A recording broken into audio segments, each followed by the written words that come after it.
Rishabh Shetty ನಟಿಸಿ ನಿರ್ದೇಶಿಸಿರುವ Kantara chapter 1 ಮೂಲಕ Sandalwood ಜಾಗತಿಕ ಚಿತ್ರರಂಗದಲ್ಲೇ ಮತ್ತೊಮ್ಮೆ ತನ್ನ ಛಾಪು ಮೂಡಿಸಿದೆ.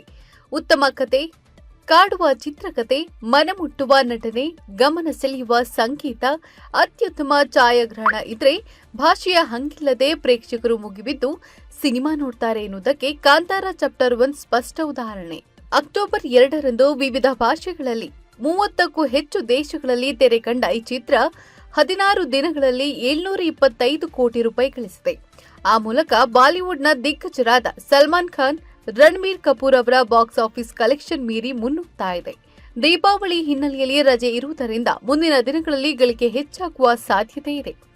ಜತೆಗೆ ಈ ವರ್ಷ ಭಾರತೀಯ ಚಿತ್ರರಂಗದಲ್ಲಿ ಅಪರೂಪದ ದಾಖಲೆ ಬರೆಯಲು ಸಜ್ಜಾಗಿದೆ.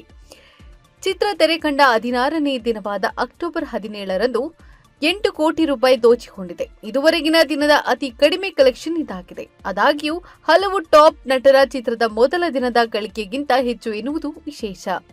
ಇದರೊಂದಿಗೆ ಭಾರತ ಒಂದರಲ್ಲೇ ಕಾಂತಾರ ಚಾಪ್ಟರ್ 1 1493 ಕೋಟಿ ರೂಪಾಯಿ ಗಳಿಸಿದಂತಾಗಿದೆ. ಜಾಗತಿಕವಾಗಿ ಗಳಿಕೆ 725 ಕೋಟಿ ರೂಪಾಯಿ ದಾಟಿದೆ.